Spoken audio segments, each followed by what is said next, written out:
हरे कृष्णा, राधे राधे। तो फ्रेंड्स, माघ का महीना शुरू हो चुका है। माघ मास में हमारी दिनचर्या कैसी होनी चाहिए, कौन से कार्य हमें जरूर करने चाहिए माघ के महीने में, जिससे कि हमारे द्वारा किए गए समस्त पापों का नाश हो सके और हमारे पुण्यों की प्राप्ति हो। देखिए फ्रेंड्स, जब हमारे पुण्य बढ़ते हैं ना, तो हमारा जीवन में खुशी समृद्धि आती है, मान सम्मान बढ़ता है और प्रभु की असीम कृपा बरसती है।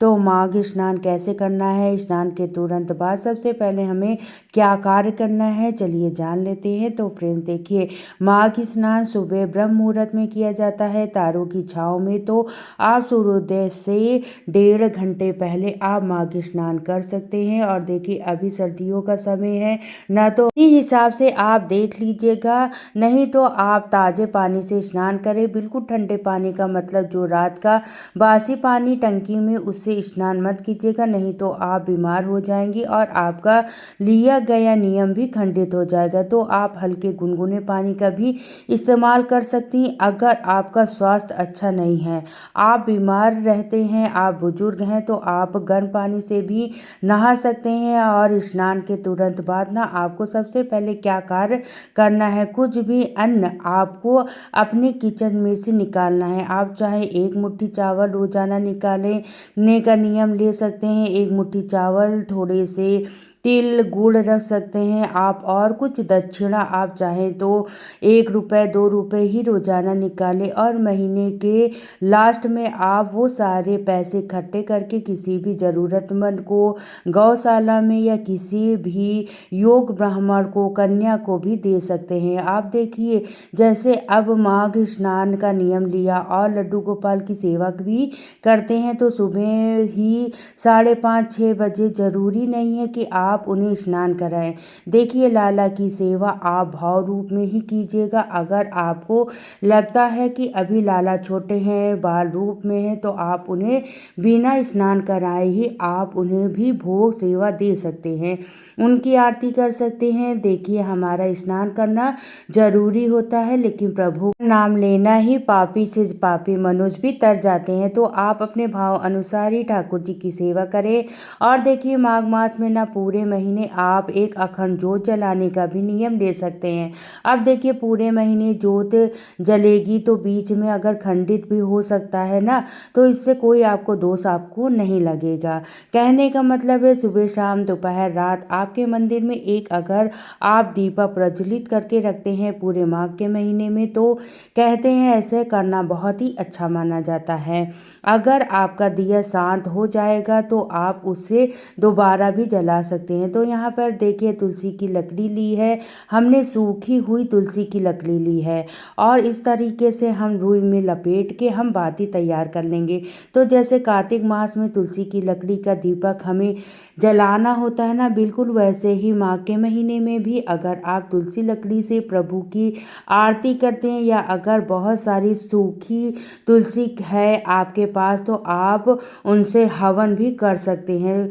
तो क्योंकि माघ का महीना है, श्री कृष्ण भगवान का, विष्णु भगवान का बेहद प्रिय महीना होता है, तो लक्ष्मी नारायण भगवान का, राधे कृष्ण भगवान का अगर आप पूरे मन से श्रद्धा से पूजन करते हैं ना, तो हमारे जीवन के समस्त परेशानियों का अंत हो जाता है। यहाँ पर देखिए, हमने घी में डुबो ली है बाती, और उसके ऊपर थोड़ा सा हम कपूर रख देंगे, और अब इसको हम जलाएंगे। अगर आप माघ मास में विष्णु सहस्त्र नाम पढ़ने का या विष्णु चालीसा पढ़ने का नियम लेते हैं, तो पूरे महीने का तो ऐसा करना भी बहुत अच्छा होगा। लेकिन महिलाएं पूरे महीने का नियम नहीं कर सकती हैं, तो वो जब पीरियड के दिनों में रहेंगी तो वो मोबाइल पर भी सुन सकती हैं।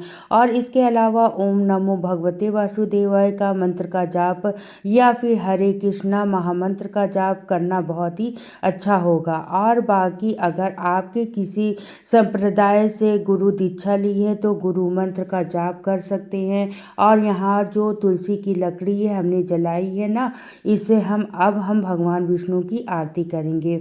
तो आप श्री कृष्ण भगवान की कोई भी आरती जो आपको अच्छी अच्छे से आती हो वो आप कर सकते हैं, नहीं तो ओम जय जगदीश हरैया वाली आरती आप सभी को आती होगी। और सिर्फ ये आरती गाने से समस्त देवी देवता की आरती हो जाती है। इसके अलावा माघ के महीने में ना आपको मूली का सेवन बिल्कुल भी नहीं करना है। कहते हैं कि माघ मास में मूली मदिरा के समान मानी जाती है। तो आप मूली हो गया, बैगन हो गया, मसूर की दाल हो गई, इसके सेवन करने से जितना हो सके बचे। तो माघ स्नान शुरू हो चुका है 3 जनवरी से, जो कि 1 फरवरी तक रहेगा। पौष पूर्णिमा से लेकर माघ पूर्णिमा पर इसका समापन है। तो पूर्णिमा से पूर्णिमा तक का नियम लिया जाता है। किसी भी जो भी आप संकल्प लेना चाहते हैं माघ के महीने में, लेकिन अगर आपको इसके बारे में जानकारी नहीं है, जब भी आप ये वीडियो देख रहे हैं उस दिन से आप शुरू कर सकते हैं कोई भी नियम। और माघ का महीना यानी कि जनवरी का महीना है, ठीक है। और 2026 में सूर्य का साल है, बृहस्पति का साल है, तो सूर्य को जल देना बिल्कुल भी नहीं भूलना है, ठीक है। सूर्य के जल के लोटे में हमें क्या डालना है, तो सबसे पहले हमें तांबे के पात्र में ही सूर्य नारायण को जल चढ़ाया जाता है। और जल के लोटे में आप देखिए थोड़े से अक्षर डाल सकते हैं। चावल बिल्कुल टूटे होने नहीं चाहिए। और लाल रंग का फूल हमने डाल ही लिया है। इसमें गुलाब की या गुड़हल की हो, जो भी आपको मिल जाए। और लाल चंदन या रोली आप ले सकते हैं, ठीक है। और अगर गुरुवार का दिन है तो आप रोली की जगह पर 1 चुटकी हल्दी जरूर से डाल लें, इससे गुरु ग्रह बहुत अच्छा होगा। तो फ्रेंड्स, कहीं कहीं पर बादल होंगे, कहीं कहीं पर कोहरा छाया होगा, तब भी आपको सुबह स्नान के बाद सूर्य नारायण को जल जरूर देना है। तो सूर्य का साल है तो सूर्य की पूजा करना बहुत ही अच्छा होता है, बिल्कुल नहीं भूलिएगा। और देखिए बहुत सारे लोग ना संडे के दिन यानी रविवार के दिन या छुट्टी हो जाती है तो स्नान नहीं करते हैं और पूजा नहीं करते हैं सूर्य नारायण की। ये बहुत ही गलत है, ऐसा नहीं करना चाहिए, क्योंकि ये दिन ही सूर्य देवता का होता है। तो संडे के दिन भी आपको जरूर से सूर्य को आप जल जरूर दीजिए, आपका सूर्य ग्रह अच्छा बना रहेगा। तो सूर्य नारायण को जल आपको रविवार के दिन खासकर जरूर से चढ़ाना है। और अपने ठाकुर जी को सुबह या शाम के समय कुछ भी घर में मीठा बनाकर भोग लगाने का नियम भी आप ले सकते हैं। तो जैसे गुरुवार के दिन पीली चीज़ों का भोग लगाते हैं ठाकुर जी को, और रविवार को भी आप कोई भी ठाकुर जी को मीठी आप चीज़ों का हलवे का भोग लगाइए। गेहूं के आटे का हलवे का आप भोग लगा सकते हैं, सूजी का है, नहीं खीर बनाकर भी आप ठाकुर जी को भोग लगा सकते हैं। फ्रेंड्स, कहते हैं भगवान विष्णु जी का श्री हरि का वास होता है जल में। और माघ के महीने में ना, तो इसलिए ना माघ के महीने में स्नान का बहुत महत्व होता है। अच्छा, अभी ना जगह जगह भंडारे होंगे, लेकिन आप ध्यान रखिए अगर आप सामर्थ्यवान हैं तो वहाँ पर आप भंडारा ना खिला सकते हैं। वो गरीब और ज़रूरतमंद के लिए भी होता है, साधु संत लोगों के लिए भी होता है वहाँ भंडारा। मान लीजिए अगर आप प्रसाद खा भी रहे हैं ना, तो वहाँ पर कुछ दक्षिणा जरूर से चढ़ा दीजिएगा, या अपने सामर्थ्य के अनुसार आप वहाँ पर आटा, घी, चावल, तेल दान भी कर सकते हैं। तो कहते हैं माघ महीने में किसी के भी घर का किया गया दान पुण्य का आपका सेवन नहीं करना चाहिए, इसलिए हमारे पुण्यों का नाश होता है। तो अगर फ्रेंड्स माघ महीने में कोई भी नया व्रत शुरू करना चाहते हैं तो मकर संक्रांति के बाद ही शुरू करें, क्योंकि अभी खरमास भी चल रहा है और मकर संक्रांति के बाद ही शादी विवाह